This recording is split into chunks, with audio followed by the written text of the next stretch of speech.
Hello नमस्ते अस्सलाम वालेकुम सत श्री अकाल या अली मदद। क्या हाल है guys? I hope you guys are doing well. तो वक्त हो गया है एपिसोड 11 के पार्ट 1 का।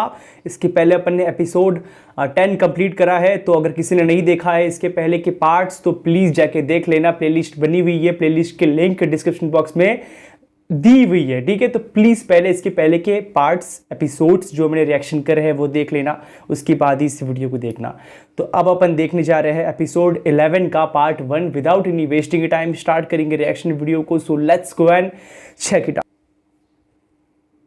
एपिसोड 11 का पार्ट 1। जैसा कि मैं देख रहा हूँ ये जख्म बिलाखिर मुझे अंधा कर देगा। आज से तुम्हें मुख्तार को एक आंख के साथ कबूल करना पड़ेगा।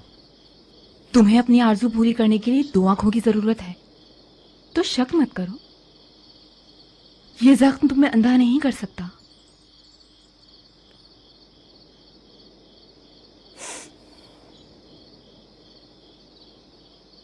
याद है जिस दिन तुमसे मेरा निकाह हुआ था मैंने तुमसे क्या पूछा था? जी हाँ, तुमने पूछा था उमरा, मुझे ये बताओ कि आखिर क्यों तुम बेशुमार मकाम और मनसब वालों के रिश्तों के होते हुए मुझ किसान की बीवी बनना चाहती हो? Oh. The background.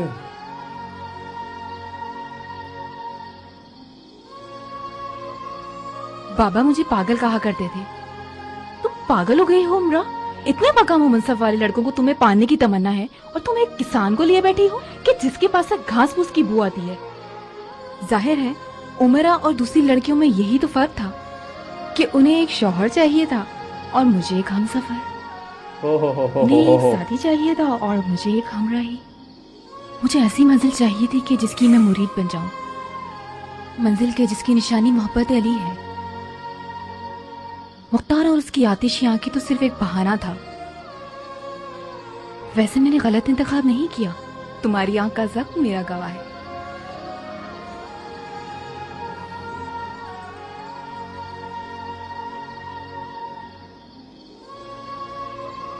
बहुत खूब मेरे हमसफर सुनो, मैं कल सुबह सूरज निकलते ही निकल जाऊंगा। कहाँ जाने का इरादा है?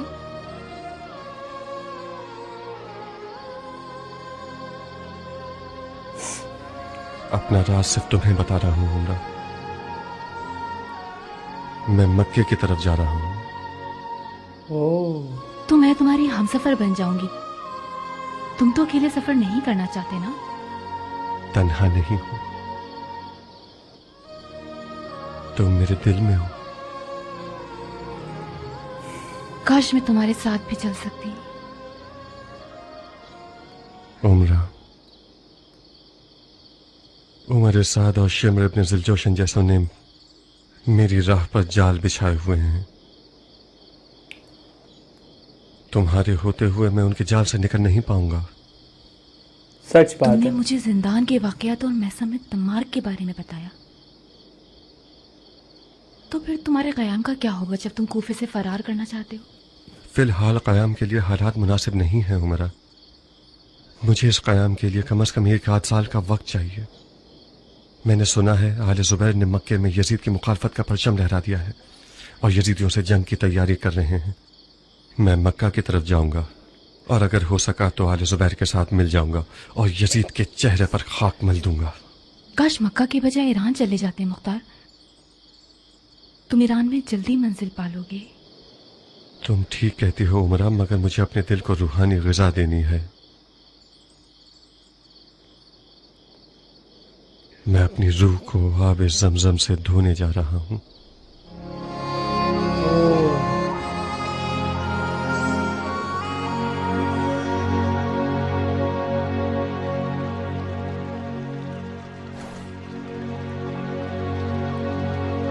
दुलदुल नहीं, दुलदुल था ये या फिर कोई किसी और का नाम था? दुलदुल आई गेस यही था। मुमकिन नहीं कि अबू इसहाक अपनी मंजिल के बारे में तुम्हें कुछ बताए। इसका मतलब तुमने ज़रबी को पहचाना है। अगर ज़रबी को नहीं पहचानते तो इसका मतलब तुम अबू इसहाक को भी नहीं जानते। मैंने अबू इसहाक को पाला है भाई। कहाँ हो तुम? हमारी दोस्ती भी बड़ी पुरानी है बुढ़े। होगे तुम्हारे होते सोते। कहो तो आंखें बंद करके बता दूं कि अबू इसहाक घर से निकलकर क्या करेगा? क्या? क्या करेगा? शर्त लगाओ भाई, जेब ढीली करो। एक बार शर्त लगा लो ताकि ज़रबी आंखें बंद करके गैब की बातें करे।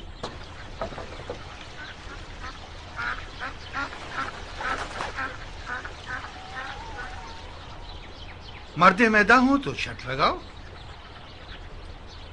अपनी मंजिल का ना बताए तो क्या? शर्त खत्म।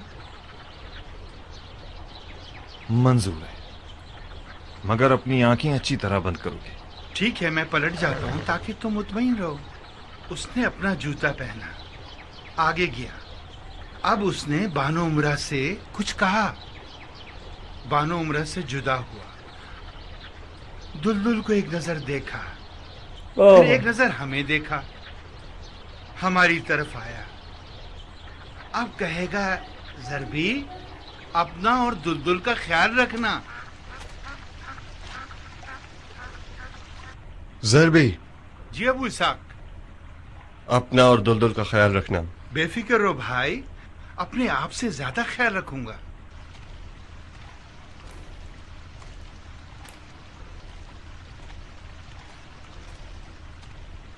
दुलदुल की तरफ गया, उसके सर पे हाथ फेरा, अपना चेहरा दुलदुल के चेहरे पर मला। दुलदुल के कानों में एक विर्त पड़ा। दुलदुल ने उसे सूंघा। उसने भी दुलदुल को प्यार किया। अब आया हमारी तरफ के बानो उमरा के बारे में हुक्म करे। ज़रबी, बानो उमरा से गाफिल मत होना, कहीं खुदा ना खास्ता किसी मुश्किल में न पड़ जाएं। मुर्गी के दूध से लेकर आदमजात की जान तक जो मांगे उसे दोगे। जरबी, बानो उमरा से गाफिल मत होना, कहीं खुदा न खास्ता किसी मुश्किल में न पड़ जाएं। सब जो कुछ। भी मांगे मुर्गे के दूध से लेकर आदमजात की जान तक उसे दोगे। खुदा बाप ने रे। चाहा तो कहाँ का इरादा है अबू इसाक?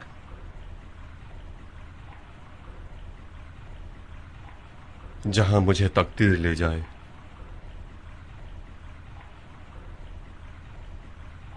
नहीं बताया, नहीं बताया। मैं जहां भी रुकूंगा तुम लोगों को बाखबर कर दूंगा।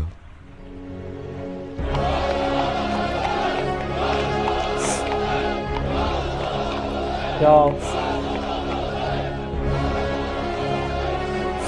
अच्छा, तो लास्ट एपिसोड में जब वो नारिया के घर से निकले थे तो पहले बानू उमरा के यहाँ पे गए, जो कि अभी दिखाया है। अब निकल रहे हैं ये बिन कामिल, कियान, तुम दोनों मुख्तार के दो बाजू हो। तुम्हारी वफा पर नाज करता हूं। मेरी गैर मौजूदगी में जहां तक हो सके साथी जमा करो। मंजिल का मत पूछो, क्योंकि उमर साद और शिमर जैसे नापाक लोगों के कान हमारी तरफ लगे हुए हैं। जब अपनी मंजिल को पहुंच जाऊंगा तो अपने बारे में तुम लोगों को बाखबर कर दूंगा। एक आध दिन तक मुजाहिमत करके दुश्मन को धोखा देते रहो। ऐसे रहना कि दुश्मन ये समझे कि मैं अब तक कूफा में हूं। अबू इसहाक, इतनी इजाजत दो कि कोई साथी तुम्हारे साथ जाएं। नहीं बिन कामिल, ये सफर मुख्तार के इम्तिहान का सफर है। हमारे ख्वाब की ताबीर इसी सफर से वाबस्ता है। मुख्तार को ये रास्ता अकेले ही तय करना होगा। मेरे लिए दुआ कीजिएगा।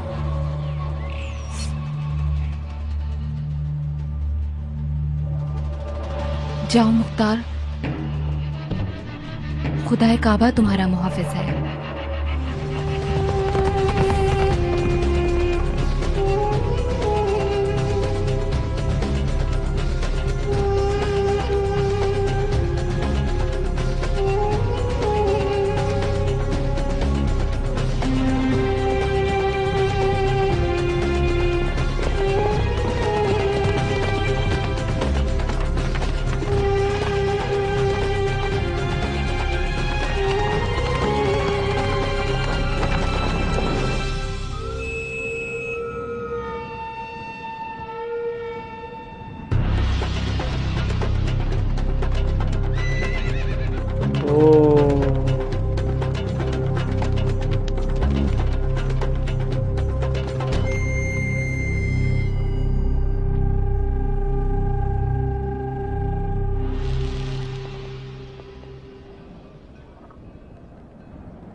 ये धूप से बचने के लिए बड़ा अच्छा बनाया है सामने वाले ने।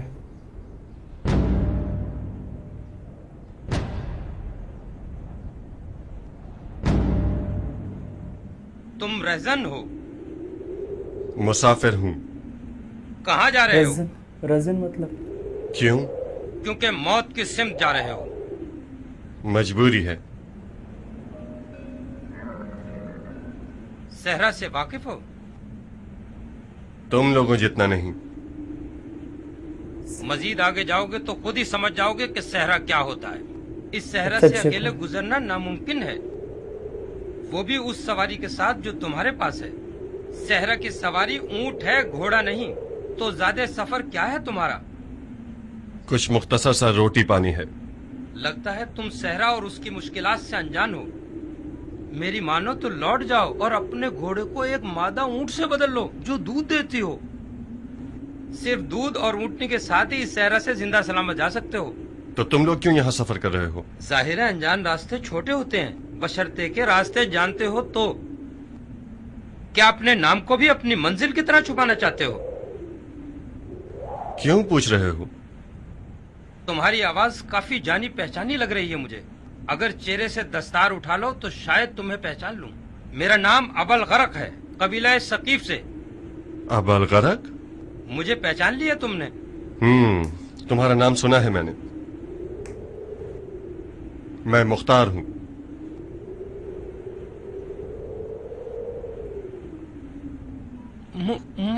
मुख्तार? ओह ओह,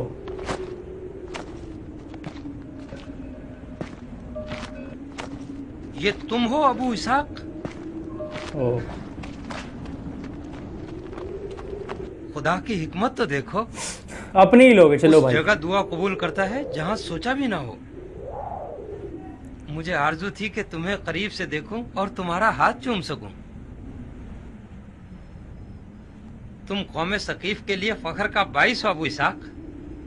तुम्हारी शुजाअतों का चर्चा सुना है मैंने सकफी शेर। तुम पर दरूद, खुदा तुम्हारी पुष्ट पनाही करे। अरे मेरे बेटे, अबू इसाक की ऊँटनी के दूध से पजीराई करो। नहीं शुक्रिया अबल गरक। तुम्हारी आंख को क्या हुआ अबू इसाक?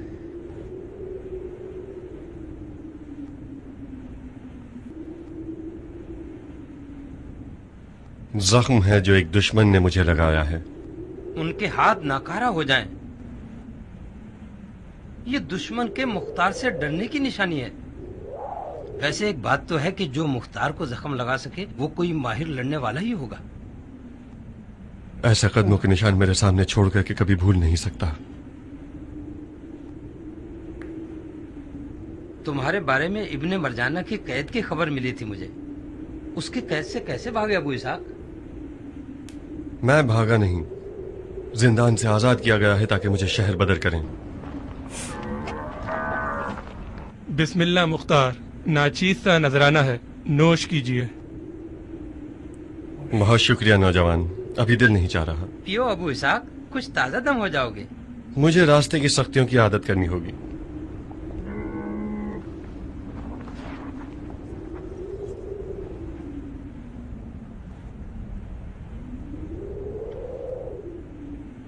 खुदा की कसम अगर दूध पी लेते तो तुम वो मुख्तार ना होते जिसे मैं जानता हूँ। आप बेफिक्र होके पी सकते हो।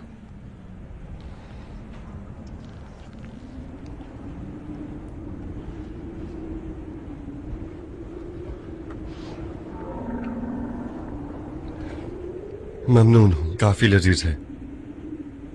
ऊँट का दूध। खुदा का शुक्र है कि मुख्तार के मामले में कम से कम इस दूध के प्याले के जितना अजर का हकदार बन गया। मुझे माफ कीजिएगा कि आप लोगों पर शक किया। बिल्कुल ठीक कदम उठाया तुमने। हमारा मुख्तार जीरक है। इसका होश तलवार से ज्यादा खतरनाक है। जीरक का क्या मतलब? यानी होशियार, यानी समझदार। मतलब यही जो तुमने देखा। जब तक मैंने दूध न पिया, इसने न पिया। खुदा न खास्ता दूध में जहर होता, अगर पी लेता तो खाकम बदहन मर जाता। ये इनकी खुदाया, स्माइल बड़ी भाई जबरदस्त मुझे लगती मरने है से मेरे को। पहले इसके कयाम की खबर सुना दे। कब फर्जंदे रसूल के कातलों को उनके घिनौने अमाल की सजा दोगे अबू इसहाक? आएगा आएगा, इंशाअल्लाह वो टाइम दिन आएगा। दूर नहीं है अबल गरक। कसम खाता हूँ कि जितना खून याह्या इब्न ज़करिया के किसास में बहाया गया उससे कहीं ज्यादा कातिलान हुसैन का खून बहाऊंगा। जाओ ये खबर हुसैन के आजादारों को पहुंचा दो, कहो मुंतज़िर मुख्तार रहे।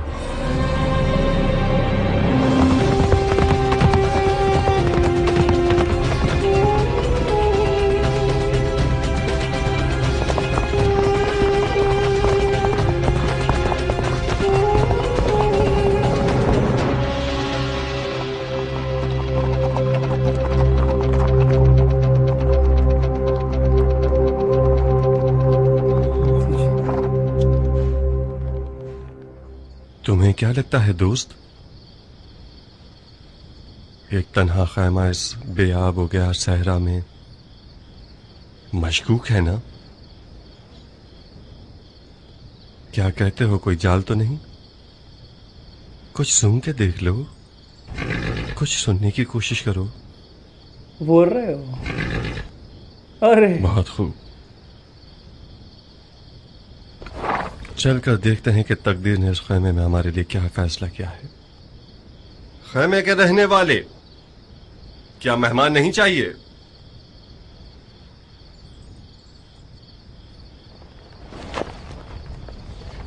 खैमे के रहने वाले क्या मेहमान नहीं चाहिए? घर के बाहर से इस तरह से पूछा जा रहा है।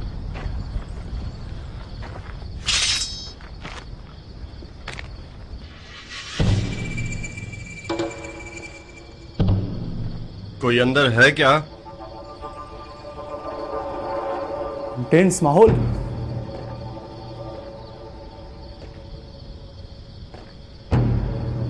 पीछे अगर से जरा सा भी हिले तो पूरा खंजर तुम्हारे गले में घोंप दूंगी। अपनी तलवार मुझे दे दो। यकीन करो मैं कोई डाकू नहीं। बकवास बंद करो। ये खंजर इतना तेज है कि हाथ के एक इशारे से तुम्हारी जान ले लेगा। अपनी तलवार मुझे दे दो। हाथ पीछे।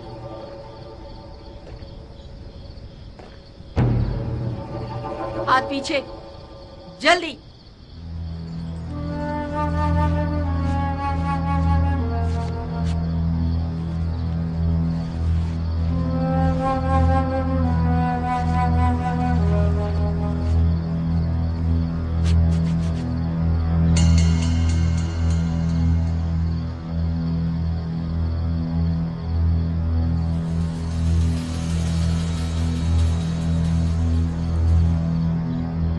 अब पलट सकते हो।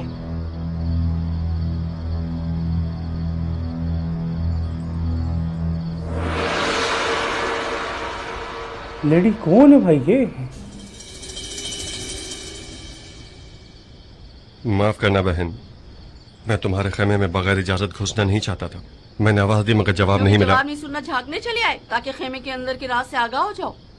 इतना नहीं सोचा कि खेमा कोई सहरा का पौधा नहीं है, कोई इसका मालिक भी होगा।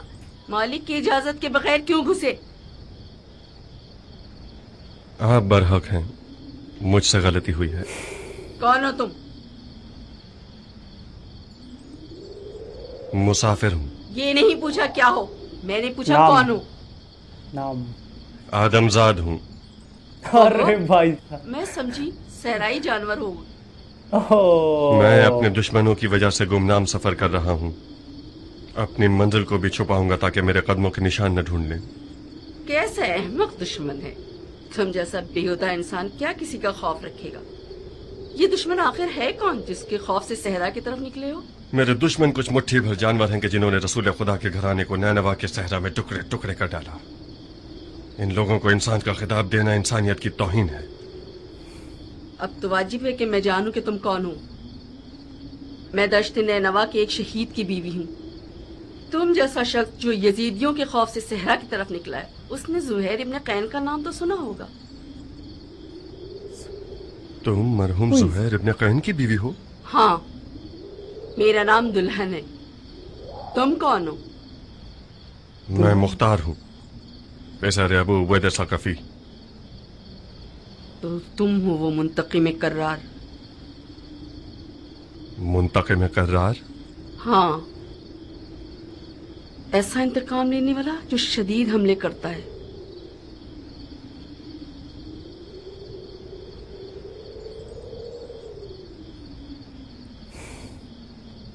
माफ करना बहन, तुम इस सहरा बरहूत में तन्हा क्या कर रही हो? ये एक पेचीदा कहानी है। मैं इस मुकाम पे जुहैर से अलग हुई थी। जुहैर ने जब अज़्म हुसैन कर लिया तो मुझे तलाक दे दी। वो नहीं चाहता था कि उसके बाद दुश्मन मुझे उसकी बीवी होने के जुर्म में तकलीफ पहुंचाए या कैदी बना के ले जाए। मैंने कसम खा ली कि जब तक यजीद की मौत की खबर न सुन लूं, इस सहरा से हिलूंगी नहीं। मैं जुहैर की तलाक का सिला चुकाना चाहती हूँ। सुभान अल्लाह, जुनून इसी को कहते हैं।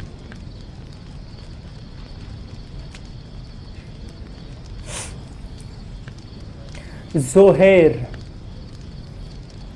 मैं ज़ुहैर को जंग यौमुल जिस्र से जानता हूं, वही जंग जो कादसिया की फतह का बायस बनी। उन दिनों मैं एक 13 साला नौजवान था। मेरे मरहूम वालिद साहब मुसलमानों की फौज के सरदार थे। मुझे भी अपने साथ मैदान जंग ले गए थे ताकि बकौल उनके मैदान को पहचान। उन दिनों ज़ुहैर एक दिलेर और शुजा नौजवान था जो कि बगैर परवाह के मर्दाना वार लड़ता था। वाकईन शुजाअत और दिलेरी में अपनी मिसालात था। वो जब जब मैदान में जाता था, मेरे बाबा मरहूम मुझसे बड़ी हसरत के साथ ये चाहते थे कि मैं उसे गौर से देखूं और गैरत और शुजाअत सीखूं। मैं बेवकूफ बच्चा था जो ज़ुहैर से हसद करता था।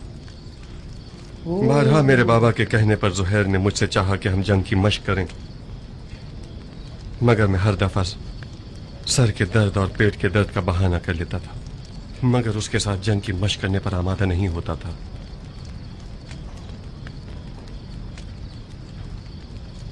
मेरे मरहूम बाबा उसी जंग में शहीद हुए। बाबा की मौत के बाद मुझे कम उम्री की बिना पर कूफा भेज दिया गया। उसके बाद फिर मुझे ज़ुहैर की कोई खबर न मिली, यहाँ तक कि कई साल के बाद सुनने में आया कि एक नामवर ताजिर हो गया है और खूब दौलत कमाई है। ठीक सुना था। ज़ुहैर साल साल तिजारत में मसरूफ रहा और जंग और हुकूमत में उसका कोई दखल नहीं था। उसका मानना यह था कि दो मुसलमान गिरोहों के दरमियान जंग रसूल खुदा की नाराजगी का बायस बनता है। तो फिर क्या हुआ कि उसकी राय बदल गई?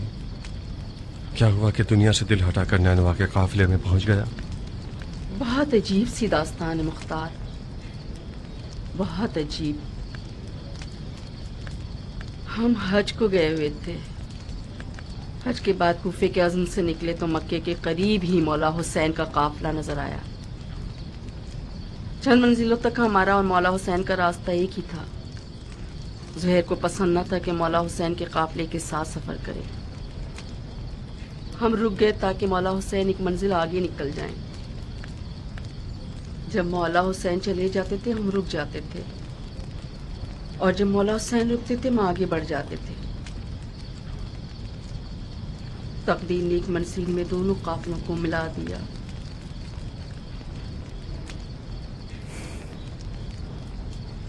मौला हुसैन ने कासिद भेजा और ज़ुहैर को अपने हुजूर तलब फरमाया।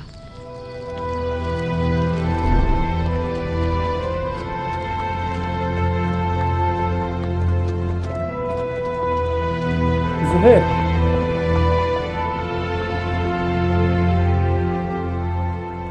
दुनिया का काम बड़ा निराला है। जिस चीज से मुंह मोड़ो वो तुम्हारी वबाल हो जाता है। मुझे पता था अगर मौला हुसैन समझ ले कि ये ज़ुहैर इब्न कैन का काफिला है तो मुझसे दस्तबरदार न होंगे।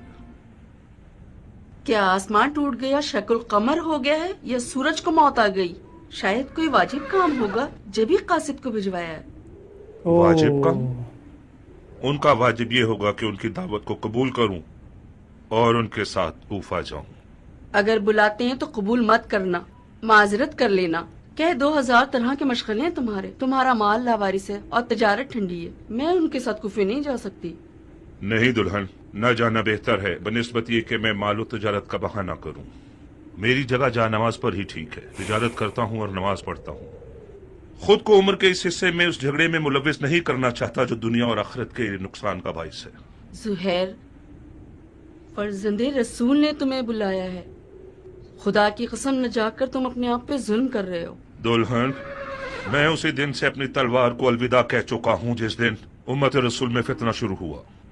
कसम खाई है कि जब तक मुसलमान के सामने खड़ा है मेरी तलवार नयाम में ही रहेगी। मैं अपनी तलवार से किए हुए हद को तोड़ नहीं सकता। मौला हुसैन के साथ हो जाना यानी उस जंग में कूद जाना जिसका खुदा ही जानता है कैसा बुरा अंजाम है। तुम एक ही बात को लिए हुए क्यों बैठे हो जुहैर? किसने कहा अपनी तलवार से किए हुए अहद को तोड़ दो?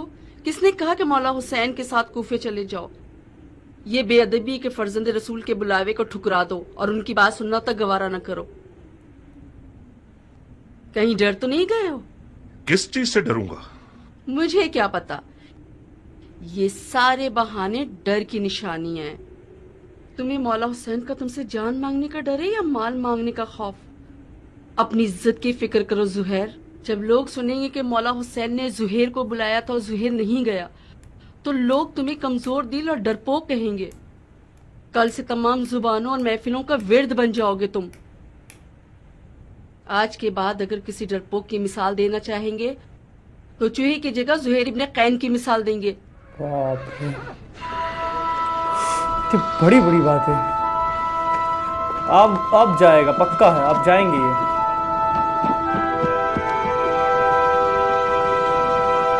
और सामने ही खैमा नजर आ रहा है। तो यार दैट्स इट, एपिसोड 11 का पार्ट 1। जोहेर की एंट्री हुई है इसमें। जोहेर न्यू कैरेक्टर सुनने को मिला है। मैंने इसके पहले भी नाम सुना हुआ है, हज़रत जोहेर कहूँगा मैं। हज़रत जोहेर का नाम मैंने पहले भी सुना हुआ, बट मेरे दिमाग में नहीं आ रहा है। मुझे बता देना इनके बारे में, लाइक पूरा अपन तो आगे देखेंगे ही, समझ आ जाएगा मुझे, लेकिन थोड़ा बता देना मुझे कौन थे। मेरे दिमाग से निकल सा गया है। मैंने पहले आई गेस सुना हुआ है ये नाम। इमाम हुसैन अलैहिस्सलाम के आई गेस करबला में वो साथ थे। जहाँ तक इस एपिसोड में भी अपन यही देखा कि बुलावा आया है इमाम हुसैन अलैहिस्सलाम की तरफ से। जोहेर को वो जाते हैं, पहले वो मना कर रहे थे बट उनकी वाइफ दुल्हन ने कहा कि आगे चल के फिर आपके ऊपर मजाक उड़ाया जाएगा। जब किसी डरपोक का मिसाल दिया जाएगा, एग्जाम्पल दिया जाएगा तो तुम्हारा नाम लिया जाएगा, आपका नाम लिया जाएगा। तो इसीलिए एक बार जाओ, बिकॉज इमाम हुसैन अलैहिस्सलाम का बुलावा है। बहुत सिंपल सी बात है। स्टार्टिंग से अगर इस एपिसोड की बात करेंगे तो लास्ट पार्ट में अपन ने देखा था कि हज़रत मुख्तार जो है वो नारिया के घर से निकले थे बाहर। उनकी जो पहली वाइफ है उनके घर से वो निकले थे बाहर। वहाँ पे उन्होंने बच्चों वगैरह को अलविदा कहा था। तब उनकी दूसरी वाइफ जो है उनके पास गए थे, बानो उमरा के पास। तो वहाँ पे भी अलविदा वगैरह हुआ, दुलदुल वगैरह के साथ, जरबी वगैरह, कियान वगैरह सबको अलविदा कह के वो फिर अब निकले हैं मक्के की तरफ।